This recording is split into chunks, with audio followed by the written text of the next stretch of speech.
अस्सलाम वालेकुम, welcome back to recipes by Sabar Rizwan. आज मैं आपको एक बहुत ही मज़ेदार सी रेसिपी सिखा रही हूँ जिसका नाम है चीज़ी चिकन पॉकेट्स।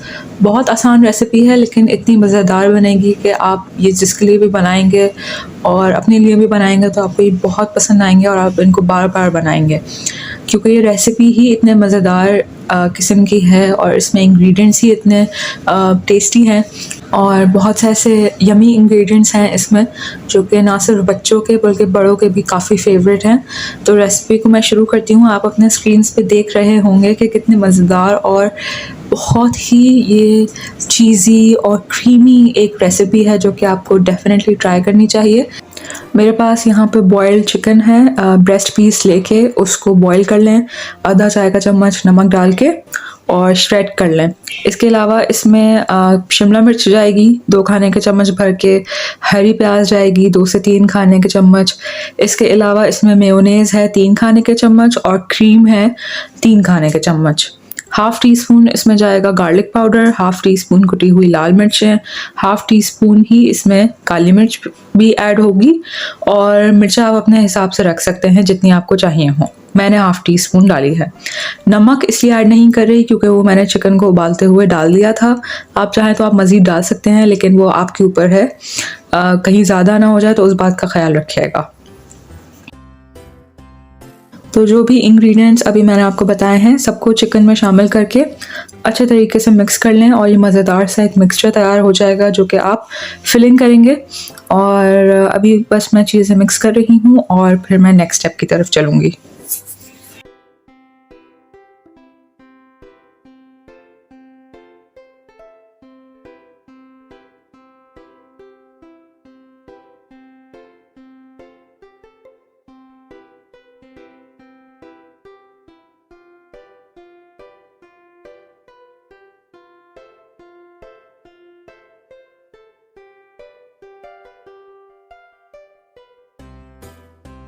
अब मैं ब्रेड का एक एक स्लाइस लेती रहूँगी और इस तरीके से इसको तैयार करूँगी कि सबसे पहले स्लाइस को रोल करना है। रोल मतलब कि इसको फ्लैट करना है और जब आप फ्लैट कर लेंगे हल्के हाथ से कीजिएगा वरना ये टूट जाएगा। और इसके कॉर्नर्स को काट लीजिए।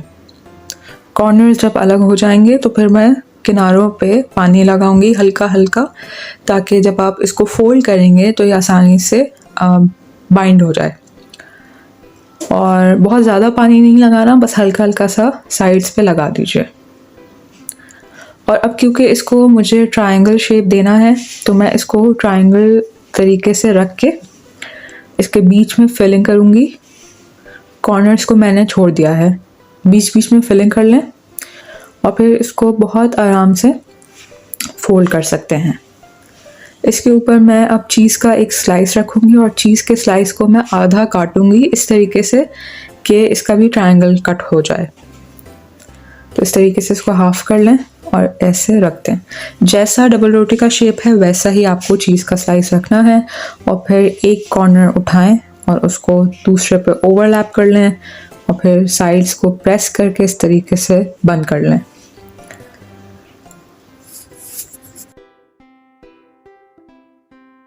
और इस तरीके से मैंने ये सारे तैयार कर लिए हैं। आई होप आपको प्रोसीजर समझ आ गया होगा कि ट्रायंगल को माइंड में रखते हुए आपको सारी फोल्डिंग्स करनी है और चीज़ का स्लाइस भी उसी तरीके से प्लेस करना है। और अब बारी आती है कोटिंग की। यहाँ पे एक अंडा है जिसको मैंने फेंट लिया है और ब्रेड क्रम्स हैं। अंडे में डिप करके फिर ब्रेड क्रम्स में डाल के कोटिंग करनी है और इस तरीके से सबकी आप कर लें कोटिंग।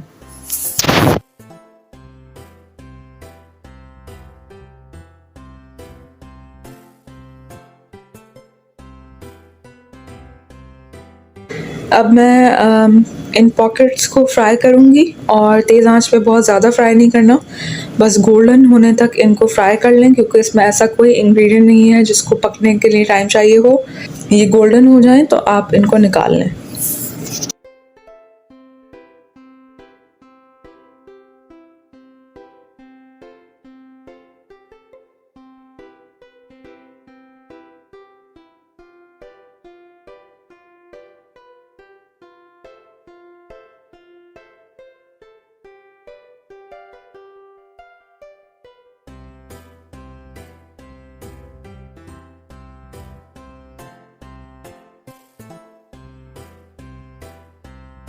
तो चीज़ी चिकन पॉकेट्स बिल्कुल तैयार हैं। आपने देख ही लिया होगा कि बहुत आसान रेसिपी है, लेकिन इसके जो फ्लेवर्स हैं और जब आप इसको सर्व करेंगे अपने मेहमानों को तो ये एक बहुत हिट रेसिपी होगी। एंड आप देख ही सकते हैं कि बहुत स्मूथ सा इसमें से चीज़ जो है वो निकल के आ रहा है और बहुत मज़ेदार पॉकेट्स ये तैयार हुई हैं। आई होप आप इसको बनाएंगे, क्योंकि आप ट्राई करेंगे तो डेफिनेटली आपको पसंद आएगा। रेसिपीज़ बाय सबर रिजवान को लाइक, कमेंट, शेयर, सब्सक्राइब करें। अपना बहुत सारा ख्याल रखिएगा। शुक्रिया।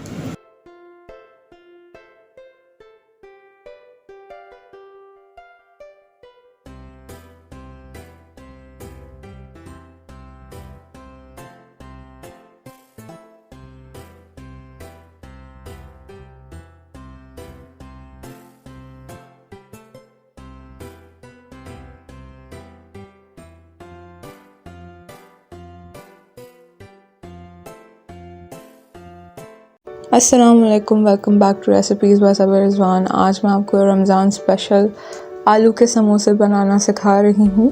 वैसे तो आप ये कभी भी बना सकते हैं शाम की चाय पे या बारिश के मौसम में, लेकिन क्योंकि रमज़ान आने वाले हैं तो ये उसकी एक ख़ास रेसिपी है।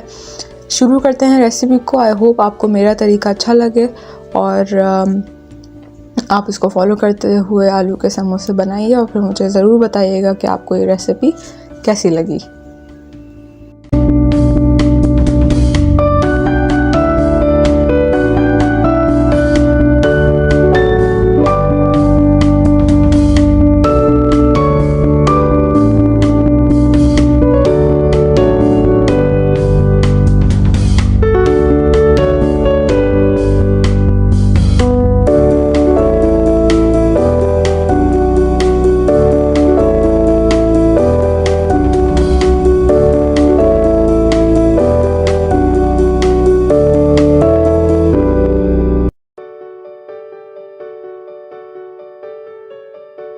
आलू का मिक्सचर मैं सबसे पहले बना रही हूँ।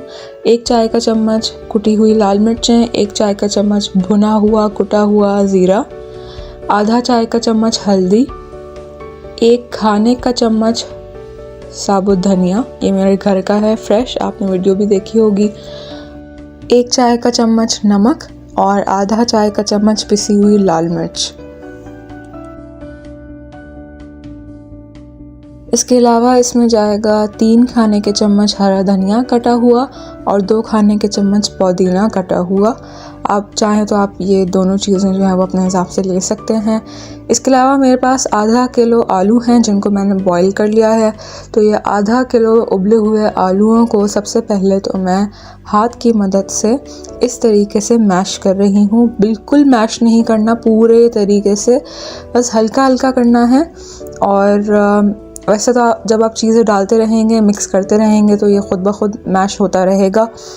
तो अब मैंने हल्दी, भुना कुटा ज़ीरा, कुटी हुई लाल मिर्चें, नमक, पिसी हुई लाल मिर्चें और ये साबुत धनिया जिसको मैं हाथ में डाल के थोड़ा सा क्रश करके डालूँगी।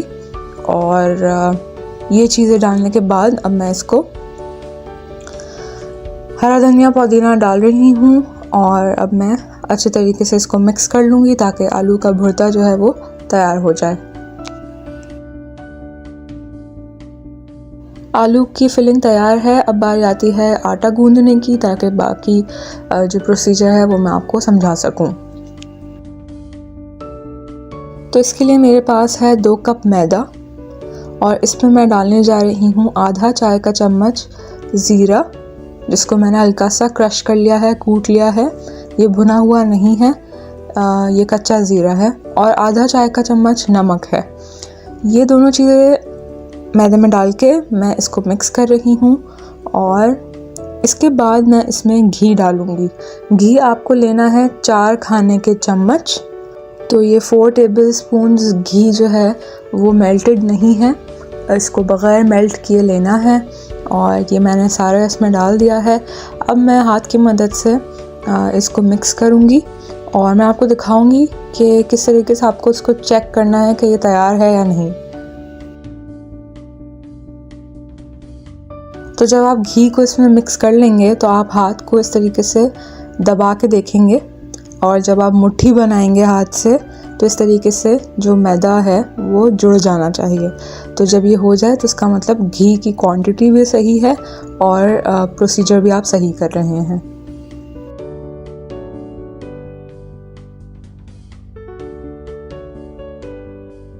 घी मिक्स कर लिया है, अब मैं इसमें पानी डाल के इसको गूंदूंगी, और काफ़ी सख्त आपको इसको गूंदना है और पानी डालते रहिए, और जब ये सख्त सा आटा गूंद लें आप तो फिर मैं आपको अगला स्टेप बताऊंगी।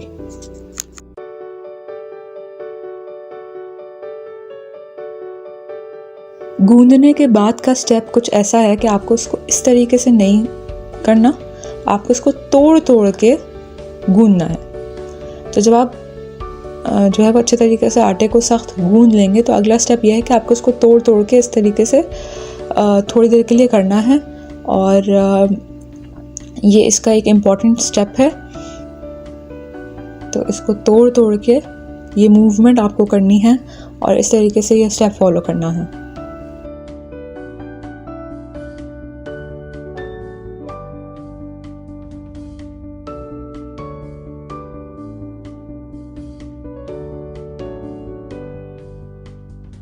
अब इसके बाद आपको इसको हल्का गीला कपड़ा लेके कवर करके रखना है और रेस्ट देना है 15 मिनट के लिए या आधा घंटा।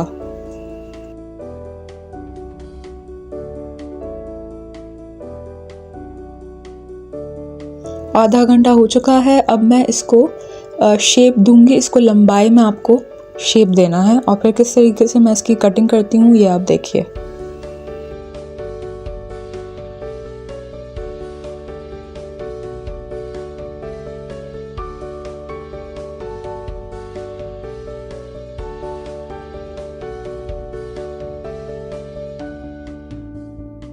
तो इस तरीके से मैंने इसको लंबाई में शेप दे दिया है, और बहुत पतला नहीं करना, इस तरीके का होना चाहिए, और आपको इसको पीसेस में काटना है, और स्टैंडर्ड साइज़ के पीसेस होने चाहिए, और इस तरीके से। अच्छा, इसके बाद मैं एक एक पीस को उठा के जहाँ से मैंने काटा हुआ है वहाँ से दबा के फ्लैट करके साइड पे रखती रहूँगी, और फिर किस तरीके से मैं फर्दर प्रोसीजर करती हूँ ये आप देखिए।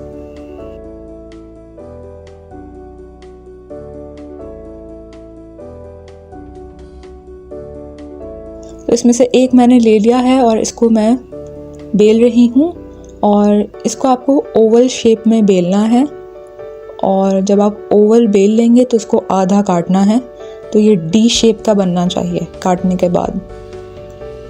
बहुत पतली रोटी नहीं बेलनी और कि आपसे हैंडल ही ना हो पाए और वो फट जाए, बस इस तरीके के बेलनी है कि वो ना बहुत ज़्यादा मोटी हो ना बहुत ज़्यादा पतली।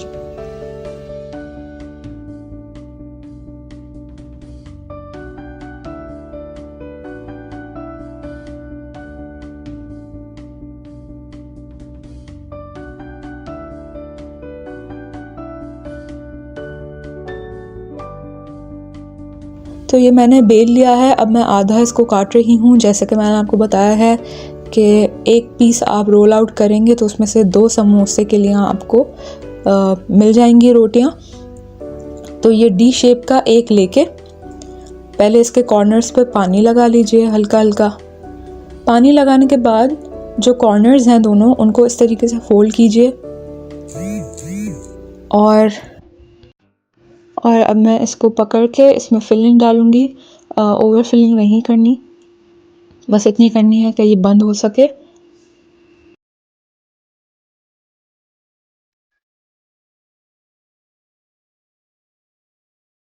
अब जो साइड इसका बड़ा है उसके ऊपर आपको जो फोल्ड किया हुआ पार्ट है वो ओवरलैप करना है आगे लाके। तो इस तरीके से आपको इसको आगे लेके आना है, और जो ओवल वाला पार्ट था उसके ऊपर ओवरलैप करना है ताकि ये समोसा जो है वो बंद हो जाए और इसका प्रॉपर शेप आ सके।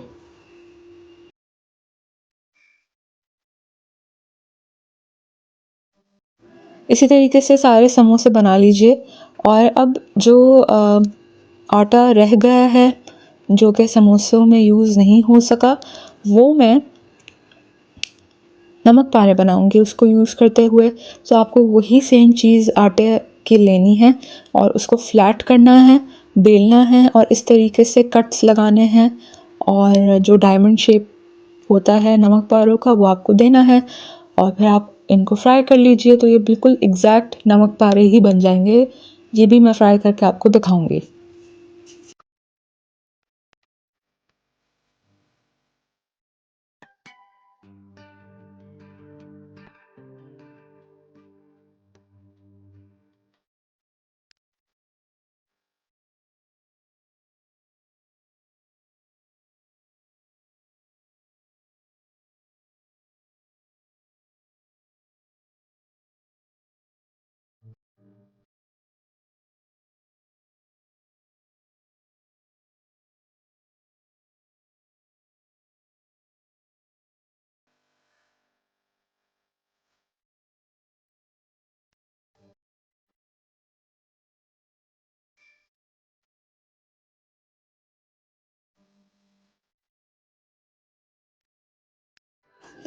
तेल मैंने गरम कर लिया है और अब ये समोसे मैं फ्राई कर रही हूँ और जब ये लाइट गोल्डन हो जाएंगे तो फिर मैं निकाल लूँगी फ्राई करके।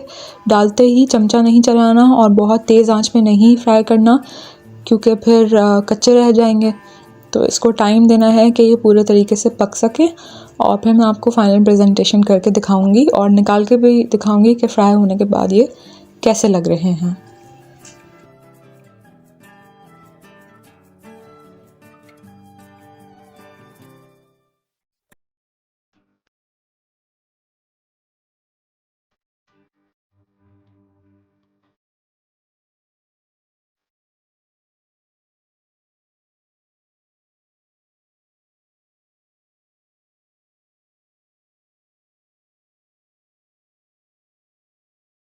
तो आलू के समोसे जो हैं वो गोल्डन कलर के हो गए हैं और बहुत क्रिस्पी, खस्ता और फ्रेश। तो अब मैं ये निकाल रही हूँ।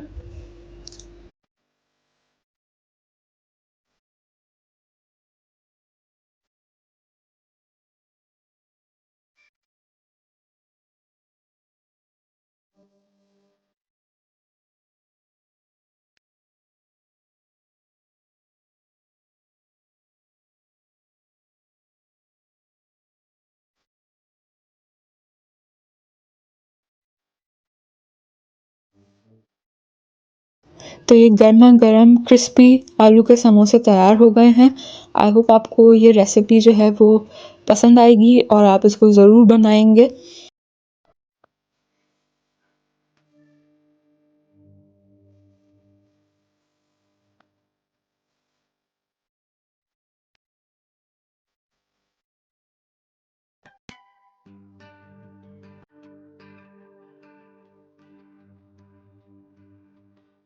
अब मैं नमक पारे फ्राई कर रही हूँ और ये डालने के बाद थोड़ी देर बाद मैं इसमें चम्मच चलाऊंगी, फ़ौरन नहीं चलाऊंगी और ये भी जब गोल्डन हो जाएंगे तो फिर मैं निकाल लूँगी। तो आप एक ही चीज़ को यूज़ करते हुए दो अलग अलग डिशेस बना सकते हैं और ये बिल्कुल वैसे ही नमक पारे मिलेंगे आपको घर पे जो आप बाहर से खाते हैं। तो इस रेसिपी को, दोनों रेसिपीज़ को ज़रूर बनाइएगा और फिर मुझे अपना फ़ीडबैक दीजिएगा कि आपको दोनों रेसिपीज़ कैसी लगी, टेस्ट में भी और एक्सपीरियंस में भी। तो ये रेडी हो गए हैं। अब मैं इनको निकालूंगी और फिर आप ये शाम की चाय के साथ भी खा सकते हैं और I hope you like this recipe.